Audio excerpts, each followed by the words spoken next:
Okay, here we go. Module 33, Mitigate Workshop Decay.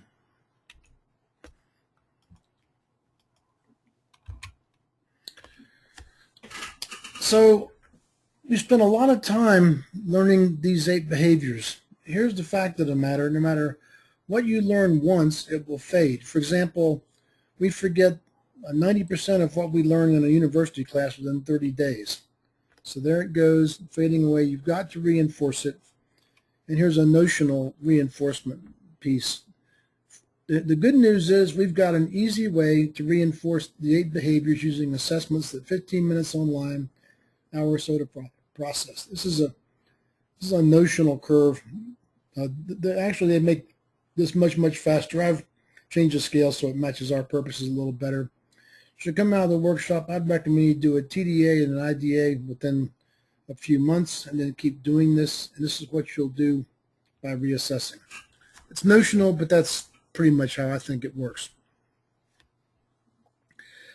Have you ever thought about the power of repetition? How'd you learn the times table? Did anyone learn it once? No way. Same thing here. You've got to habituate the behaviors. Malcolm Gladwell writes that it takes 10,000 hours to master anything. And all the greats in the world have done so by putting in the time. He made the discovery, interestingly enough, by studying Canadian hockey players, and he saw that they were all bunched around a certain few months of the year. And what he figured out was, or someone else does this research, he writes about it, was that these guys were just a little bit older at the time they went into the top hockey clubs and training. So the slightly older boys made it every year, and they put in their 10,000 hours, and they became experts. Did you ever wonder why the Beatles were such a success? It turns out they practiced 10,000 hours before they ever showed up on the Ed Sullivan Show in the U.S. How important is repetition in the rhythm? Suppose you had a band with no repetition. Would you find it enjoyable? Or how about the refrain, the chorus? Or even Beethoven's Fifth Symphony. Dun, dun, dun, dun, dun, dun, dun, dun. Repetition's everything. So I read a book, very compelling book called Wheat Belly some years ago, and it absolutely convinced me that wheat was poisonous, modern wheat. So I said, that's it for wheat. Well, that lasted about 2 weeks. I went by a pizza place, had a piece of delicious bread, and there you go. Without the repetition, we don't learn. I love this idea. Maybe I'll even talk about it earlier in the workshop, but I'm really trying to move intellectual material out of the workshop and get into the team's work first. I showed earlier the metaphor of a magnetic field and how you needed to use a tracer particle to see it, and that was iron filings. Now let's go one step further. Suppose you wanted to align iron filings. Would you do it would it be more efficient to do it one at a time with a tweezer, or more efficient to make a coil of wire and put a current through it?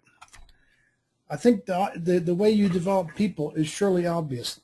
This is the classic training I went to when I went off with other individuals and sat with them and learned and take my 2 weeks off work. This is changing the social context people experience and making behavioral change happen that way.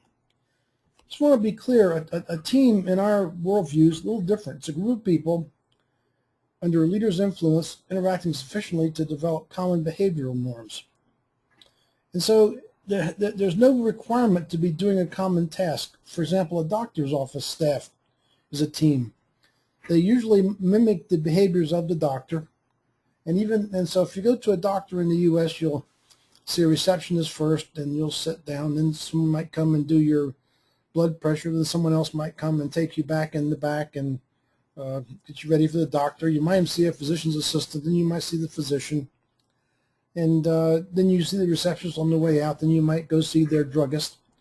So these people will all mimic behaviors. So I go into doctor's offices, and I can sense the context and know whether I'm going to like the doctor because he's created a good context or not. It's very fun to do this. We even got a paper about it on the website, or used to. I don't know if it's there anymore. This is the most amazing chart I've ever seen in my life. This is the team development assessment results for all 198 teams in 2008 that had done multiple assessments. And what we did is we took this about 40 in each group. We took the 40 that started here with a working efficiency of 53% and charted what happened with each team development assessment. And there it is. Now, I think that's just incredible. It's something that takes 15 minutes online, an hour or so to do, give you an improvement of 22%, 20% round numbers. What this means is that you're working 20% more efficiently, which means you're returning 20% more product per unit currency input. Now, when I first saw this, I was astounded by it, but then I said, wait a minute, we started in the bottom. There's no room to go over here to the left. Let's look at this group. So we did. In this group, in this group, in this group. What we're seeing here is the power of changing the team context and changing everybody's behaviors. So talk a little bit about this tool, team development assessment. It's managing the fifth force. I've talked about the common behavioral norms, and I talked about the team as an individual leading it. These are educational, why the behavior matters, what good looks like. We benchmarked the performance. The really interesting thing, people say, well, what if something's affecting the team performance that's not directly being measured by the 8 behaviors? No, the tool measures everything. If you read the part about the 7 deadly sins, you'll find the context measured through the behaviors is measuring all the forces. So let's say a team is technically not fully qualified to do the work. In that instance, it's completely impossible for them to have a high context. It just won't happen. And then the data I just showed you enhances team performance, 5% on average per cycle for the bottom 3 quintiles, or 60%. Now, if you'd asked me about this years ago, I would have thought the online assessment segment was the most important because that's where we put all the money and energy. And today, everyone gets a copy of How NASA Builds Teams, which I think is another big help because all the 4D processes align. You can go do this go do the assessment on your computer, or you can switch back and forth between your cell phone. We're measuring the 8 behavioral norms of the workshop. You see why the behavior matters. You've got case studies you can expand and contract. Have a standard, a measuring stick against which we measure. It started out to be a way to avoid normalization of deviance, but now it also shows you what good looks like. You score it with radio buttons, and you write comments.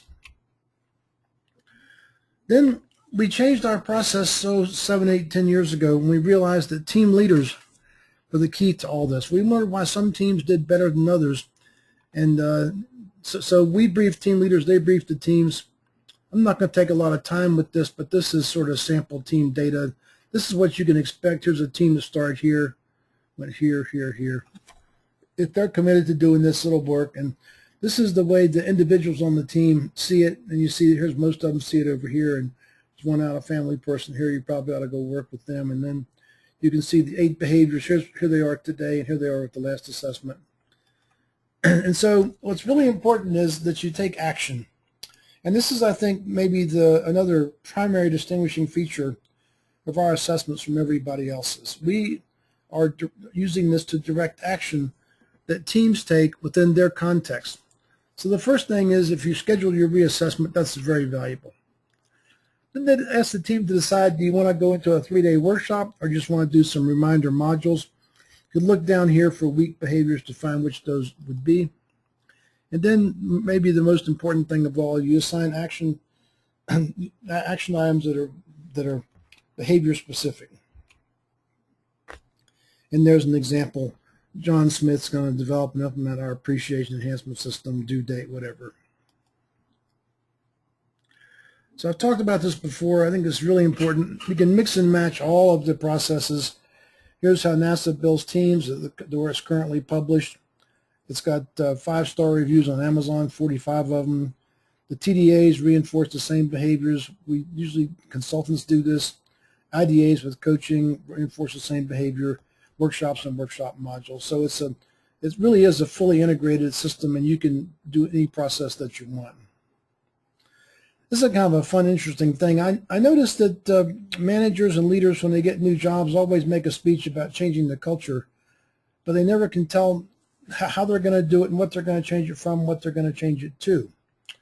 So one day we noticed this really interesting phenomenon with mostly NASA teams, that people that teams we'd never worked with before,